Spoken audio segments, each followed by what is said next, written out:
So, dito po sa content na gagawin ko, kumbaga, babalikan natin, no? Balik muna tayo sa sitwasyon ni Lola Cheding or ni Nanay Cheding. Yung matanda na tinutulungan din ni Daddy Frankie, yung very jolly na matanda, no? Mayroon na po akong content na pinahuhulaan nila Daddy Frankie kung para kanino yung bahay kubo na bibili niya. No? At kung bakit po bibili ni Daddy Frankie yun, narito po sa content ko yung dahilan. Dahil sa nakita talaga dito sa content na to ni Aling Rochelle yung sitwasyon, no, ng bahay ni Lola Cheding. At bago po ako magpatuloy, welcome sa aking channel. Kung bago pa lang po kayo sa aking channel, please don't forget to like, share, and subscribe na rin po. And pakihit ng notification bell para maging aware po sa aking mga upcoming content. Any comment, suggestion, recommendation, leave it on our comment section. Issue lang po tayo, walang personalan. At lagi po kayong mag-fact check para hindi po kayo mapagsabihang fake news. Okay? So, ito nga po, no? Doon sa live stream ni Daddy Frankie, isa po sa naisip or topic na pinag-usapan ay itong si Lola Cheding, especially now na although hindi pa maulan talaga, panahon talaga ito ng tag-ulan, no? Kaya lang medyo delay yung yung weather natin dahil most of the time mainit pa rin, ano. Pero syempre kapag tag-ulan na, medyo yun na talaga. At ang sitwasyon po ni Nanay Cheding o ni Lola Cheding ay hindi po angkop oras na magkaroon na ng bagyo or talagang magtuloy-tuloy na yung tag-ulan. Bakit? Ito po, nasa video ito na aking share sa inyo na galing, no, sa channel ni Aling Rochelle kung saan makikita po yung sitwasyon ng bubong ng bahay, no, yung labas na itsura. Nakita na naman natin yung loob pero yung labas na itsura po ng bahay ni Nanay Cheding or ni Lola Cheding. Maybe some of you watched this already po, so for the sake of my reaction, so I would like to share it again para po mas maunawaan ninyo yung aking sinasabi. Okay? So ito po yung bahay na yan ni Lola Cheding or ni Nanay Cheding, no? So ito po yung parting taas, yung nakikita nyo yan. Inakyat po yan ni Daddy Frankie and talagang grabe. Kumbaga, hindi mo na pakikinabangan yung taas, in short. Pero ang gusto na lang ni Nanay Cheding or ni Lola Cheding dito ay malagyan ng yero. Yung part na yan, yung area na to, parang isisingit na lang yung yero. So, mawawalan na siya ng pangtaas. Kumbaga, baba na lang.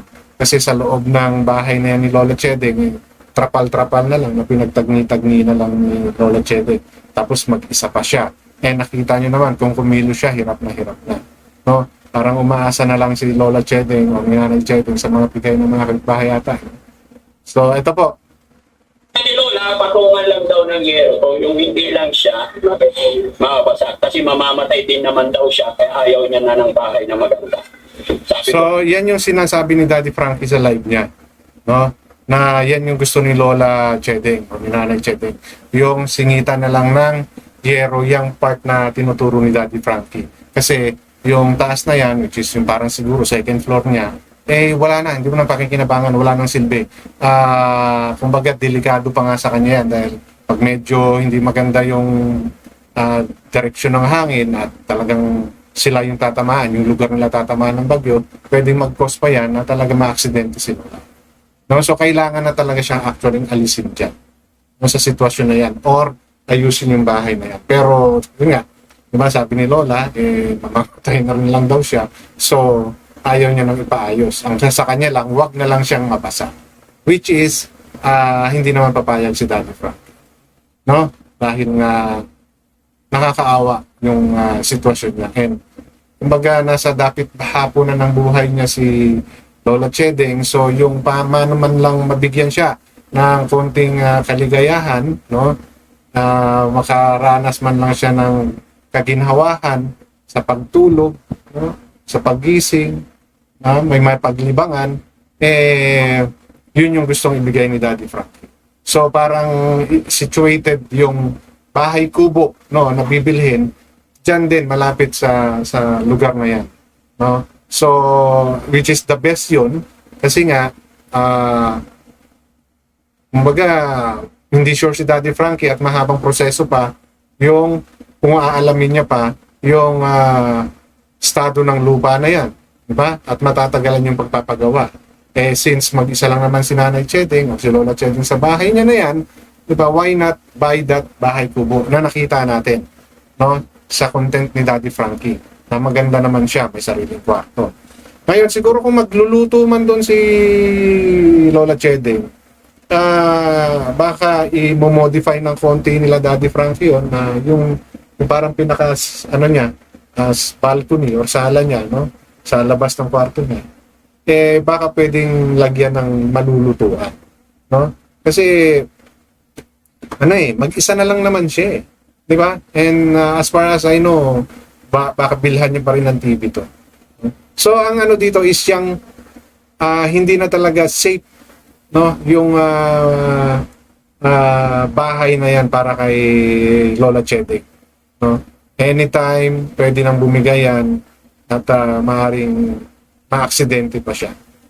So, yung naisip ng mga viewers at ni Daddy Frankie na bilhan si Lola Chedeng ng bahay kubo, because yun yung ginawa nila kay Tatay Calix, is more practical and kumbaga mas suited sa situation ni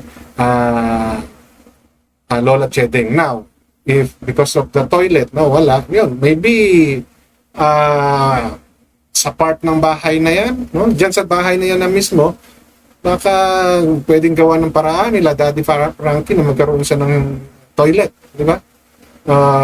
Kung iihi lang naman, yung mga edad naman ni Lola Chedeng, yung mga Arinola, no? Eh, pwede na sa kanya yun. No? So, pwedeng yun na rin yung gamitin niya, then tatapon niya na lang din dyan. Kasi may makeshift toilet naman sa dyan, di ba? So, kumbaga, yung pinaka-importante na siya ay ligtas sa disgrasya dyan sa bahay niya na yan, ay nagawa na ng paraan. No? Kumbaga, mailalayo na siya sa nakaambang aksidente sa bahay niya na yan. Kasi, kumbaga, ang nagpoprotekta na lang kay Nanay Chedeng at dyan sa taas ng bahay niya na yan, dami pang mga nakapatong, no? Mga wala na talaga, no? Na kung papanoorin niyo yung video niya ni Aling Rochelle, kasi umakyat si Daddy Frankie sa taas niyan, so puro kalat, mga sira na debris, no? Na kapag ka yun ay bumagsak, no, diyan sa pinaka-flooring o pinaka-bubong na yan ng tinutuluyan ni Lola Chedeng, may tendency tamaan na siya dahil puro mga ano na lang, lona or mga pinagtagpi-tagping mga ano na lang trapal, no, para lang wag siyang mabasa. So marami nang naging content din si Daddy Frankie dito kay Lola Chedeng. So kung babalikan niyo po 'yun, makikita niyo po talaga yung sitwasyon ng buhay ni Lola Chedeng. So yung pagkakaloob ni Daddy Frankie, no, na bahay kubo na 'yon ay napaka laking bagay kay Lola Chedeng, tapos magkakaroon pa siya ng TV. Diba? So, abangan nyo po. Tingin ko, meron si Daddy Frankie nun. Meron siyang premiere. So, I'm not sure of the time yet. Na pagdadala doon sa bahay kubo na yon, dyan sa lugar ni Lola Chedeng. Okay?